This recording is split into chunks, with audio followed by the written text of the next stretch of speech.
All right. Assessment 6, number 2. I'll be honest. This is probably the hardest one out of all of the Mastery Connects, or at least it seems like it for me. This is one of those ones, like me personally. If I'm taking a test and I have limited time, I might not spend that much time on this one. I might try to take an educated guess and go, because it involves a couple different rules. It's not hard, but we'll walk through it now. But it can be a confusing one. So if you go through this one and you feel confused, don't worry about it. If you have one like this on the EOG, it'll only be one. So on this one, we have to use a few different rules. This involves all the things we hate. We hate fractions. We hate negative numbers. We hate, it's kind of everything all thrown in one. So we have negative 32 x to the 5th y to the 3rd. And it's divided by 4x to the squared times y7. So here's what we can do first. We can divide, right, the things that are the same, right, the like terms.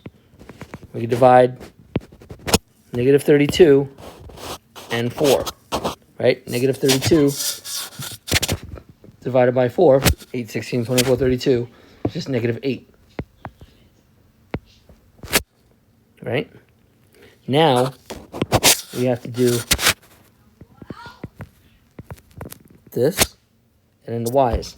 Right? So if we look here at our rule, x to the 5th divided by x to the 2nd, right? So that has the same base, right? Remember, this is the base, and that's the exponent, right? So the base is the same, the exponent is different.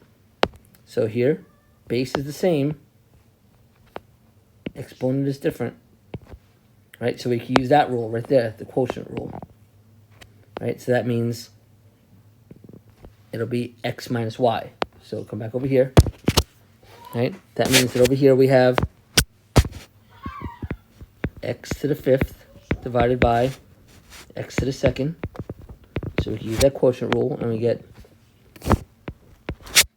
x to the 5 minus 2, which is the same as x to the 3rd, right?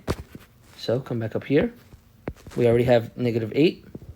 Now we have x to the 3rd.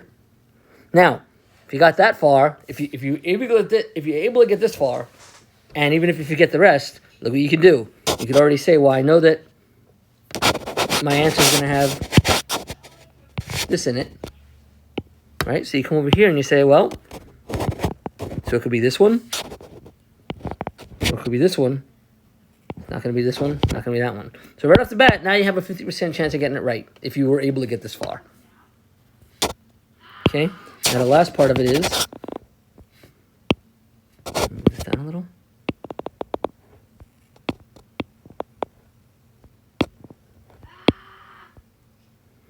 Right, the last part of this is the y's. We have to do the y to the 3rd divided by y to the 7th, right? So y, let me do it in a different color, right?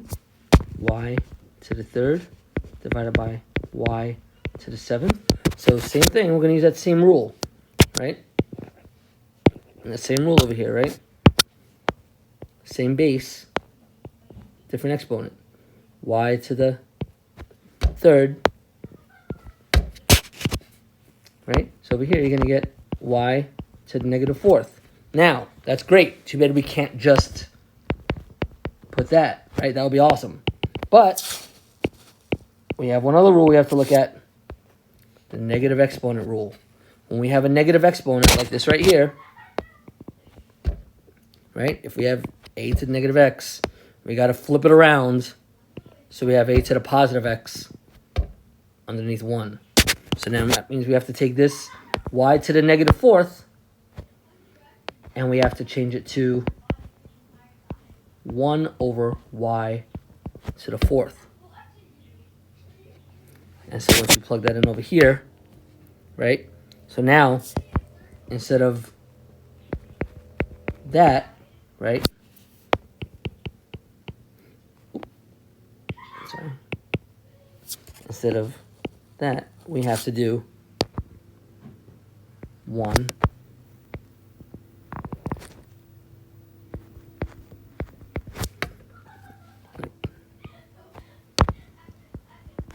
and we don't need that 1 because if we just multiply something by 1, it's just the same thing.